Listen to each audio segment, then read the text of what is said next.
Hi, my name is Eugene Rabinovich. I'm a second-year postdoc at Notre Dame, and today I'm going to tell you a little bit about my research, which has to do, as the title suggests, with factorization algebras and bulk boundary correspondences. So the main motivation of this work is to study generalizations of the theory of deformation quantization, which is what I will tell you a little bit about now. So the input classically to deformation quantization is a Poisson algebra. And here I denote the commutative product with the bullet and the Poisson bracket with the braces. You can ask the following question. Are there any deformation quantizations of A? Which is to say, are there any associative H-bar linear algebra structures, like so, satisfying the following two properties, which are determined by what happens on elements of the original A, which we think of as concentrated at order 0 in H-bar. So the properties are, first of all, that the lowest order terms in the star product are the commutative product, are given by the commutative product on A. And the next condition is that the lowest order term of the star commutator is going to be given by the Poisson bracket on A. And there can be higher order contributions, but the Poisson algebra determines these lowest order contributions. As a simple example, consider the commutative algebra of polynomial functions on the Poisson manifold G dual, where G is a Lie algebra. It has the usual symmetric algebra structure, commutative product associated with that, and a Poisson bracket induced from the Lie bracket on G. There's a simple deformation quantization, which is essentially the universal enveloping algebra of G. But more generally, the deformation quantization problem is hard. But one of the great accomplishments of Kontsevich is to show that if A is the algebra of smooth functions on a Poisson manifold, on a smooth Poisson manifold, then there exists a deformation quantization of A. And furthermore, Cattaneo and Felder have given an interpretation of this deformation quantization in terms of two-dimensional topological quantum field theory. That theory is known as Poisson sigma model. Now, there's the following question arises from this work, which is that when M is symplectic, there is an a priori different deformation quantization due to Fedosov. And that quantization makes no reference to this two-dimensional aspect. So this begs the question, what about the truly Poisson, the truly degenerate case, is it that requires this interpretation of two-dimensional field theory, which the symplectic case did not?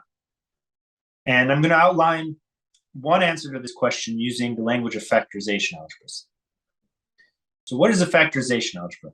Unfortunately, time prevents me from getting into all the details, but I'll just indicate that factorization algebras are Cauchy-like objects, and in special cases, they reproduce familiar objects from topology and representation theory, for example, EN algebras or vertex algebras.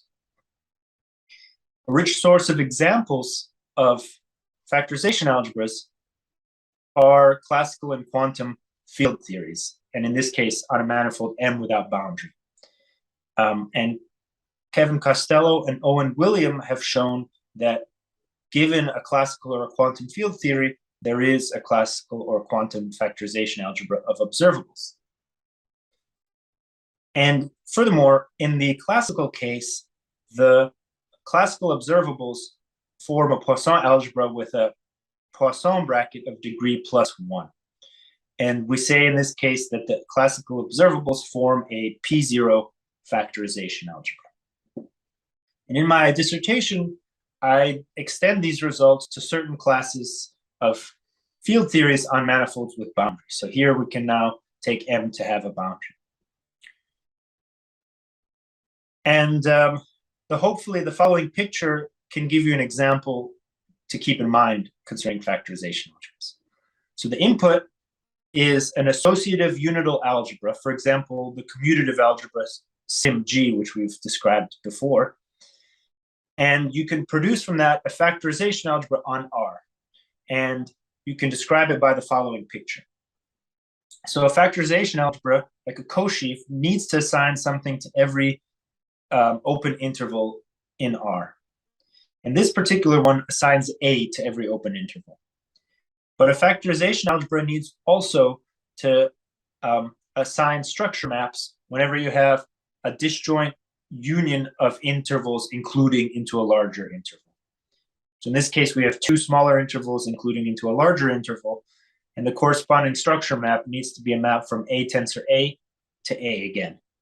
And what other map could this be but the associative algebra structure on A? So hopefully this sketches a way to encode, in particular, this commutative algebra as a factorization algebra on R. Now, something still missing from this picture is how to encode the Poisson bracket on A. And it turns out you can't do it just directly on F sub A. What you need to do is replace F sub A with a quasi-isomorphic factorization algebra F tilde sub A, which is equivalent as a commutative factorization algebra, but which also has a Poisson bracket of degree +1. And that Poisson bracket is actually compatible with the factorization algebraic structure. So we obtain, again, a Poisson bracket of degree +1, which we have seen to be the structure present on the classical observables of field theory. However, this particular P0 factorization algebra, F tilde sub A, it's not the classical observables for any field theory on R. And indeed, there are many examples of such P0 factorization algebras which do not happen to be classical observables. But the following theorem relates the two. So here's the verbal statement of the theorem, but the following picture might be more enlightening. If you start with a general, sufficiently nice P0 factorization algebra F on a manifold N, there is always associated to it a field theory on this larger manifold, this half cylinder, and you can form the P0 factorization algebra of classical observables for it. Then you have the projection map rho, which projects out the time direction, this normal direction, and you obtain the push forward of the classical observables to the boundary. And so we have two P0 factorization algebras on the same spacetime, and it turns out that they are equivalent as P0 factorization algebras. Now let me give you some words of interpretation for this theorem. So the main insight that this theorem provides is that it provides a program for the quantization of P0 factorization algebras. So if you start with an F as on the previous slide, you can again form that field theory on the half cylinder, and you can ask, are there quantizations of that field theory?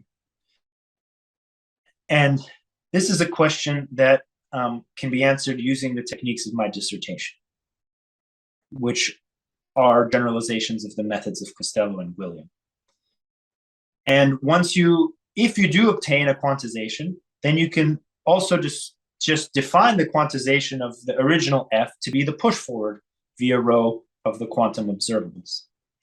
And the classical case of deformation quantization corresponds here to the case N is R, and then this is the upper half plane, and the field theory is the Poisson sigma model, and implicitly it's conjectured that Kontsevich constructed the deformation quantization essentially by pushing forward this factorization algebra.